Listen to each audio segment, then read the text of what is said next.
Mickaël qui regarde, ce matin, vous vouliez évoquer Valéry Giscard d'Estaing. Eh bien oui, Anne, depuis hier soir, vous le savez, la droite est en deuil. L'homme qui a mis Chamalières sur la carte, l'homme qui, seul avec Volvic, s'est battu pour faire briller la région Auvergne. Le chef d'État qui a enterré ses deux successeurs. Valéry Giscard d'Estaing nous a quittés, il avait 94 ans. Et au-delà de la classe politique, bien entendu, c'est la France qui est en deuil depuis que VGE, à qui on doit le TGV et l'IVG, mais pas les RTT, est décédé. Alors, depuis que Valéry Giscard d'Estaing s'est éteint, laissant un siège vacant au Conseil constitutionnel, les hommages pleuvent à droite, bien sûr, mais aussi à gauche. Frédéric Mitterrand a présenté ses condoléances.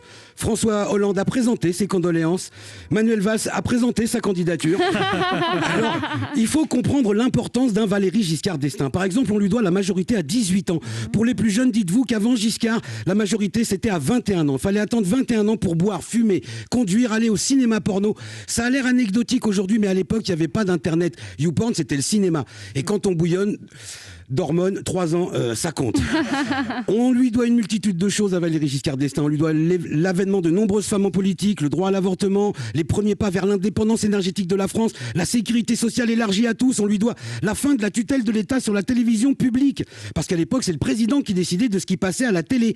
Et depuis Giscard, le président ne décide plus de ce qui passe à la télé. Il se contente de décider de ce qui ne passe plus. Alors, depuis le début de cette chronique, je dis Giscard ou Valéry Giscard d'Estaing, Anne, mais c'est presque une erreur, car en fait, j'aurais dû dire Monsieur le Président, étant donné qu'un président garde le titre de président à vie, même s'il est mort. Ce qui est la moindre des choses, puisque nos présidents gardent aussi à vie la paye et les avantages du président. Ce qui est tout aussi normal, puisque lorsqu'on a été président, bien sûr, on a des frais de sécurité, des frais de représentation, des frais de secrétariat, et depuis peu même des frais de justice. Alors, certains diront, Giscard, on lui doit aussi Bokassa. Oui, bon, on peut pas tout réussir dans sa vie non plus, hein. Quoi qu'il en soit, il restera à jamais au firmament de nos anciens présidents et brillera tel un diamant. Oui, alors c'est pas du tout ce que je voulais dire. J'entends déjà les mauvaises langues qui s'agitent et que je vais faire taire immédiatement en leur rappelant toutes les bonnes choses importantes qu'on lui doit, comme le divorce par consentement mutuel, parce qu'avant, pour divorcer, il fallait une raison. Je sais pas, moi, un adultère, une faute grave, une voix insupportable. Bref. Non, Christine. Bref, il fallait en avoir ras-le-bol. Alors que depuis le divorce par consentement mutuel, il suffit d'en avoir envie. Et ça, c'est merci Giscard d'Estaing. C'est aussi lui le premier qui a su rapprocher la fonction présidentielle du peuple. On se souvient qu'il avait invité les éboueurs pour le petit déjeuner à l'Élysée. On se rappelle aussi qu'il avait surpris la France entière en s'invitant à dîner chez les Français avec la première dame. Vous imaginez la scène, vous en êtes à votre 3e apéro et tout d'un coup ça sonne. Qui c'est? On attend quelqu'un? Non, bouge pas, j'y vais.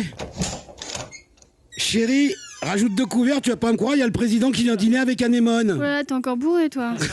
On aura aussi toujours en tête les dernières images de sa présidence, lorsque Valéry Giscard d'Estaing se lève, qu'il quitte son bureau sans ranger sa chaise, pour sortir du champ par la gauche de l'écran, en guise de salut à une nation qui, elle aussi, était partie à gauche. En tout cas, voilà, Valéry Giscard d'Estaing n'est plus, et comme on dit en Auvergne, un président s'éteint, un volcan s'éveille. Allez. Au revoir. Oh, bravo.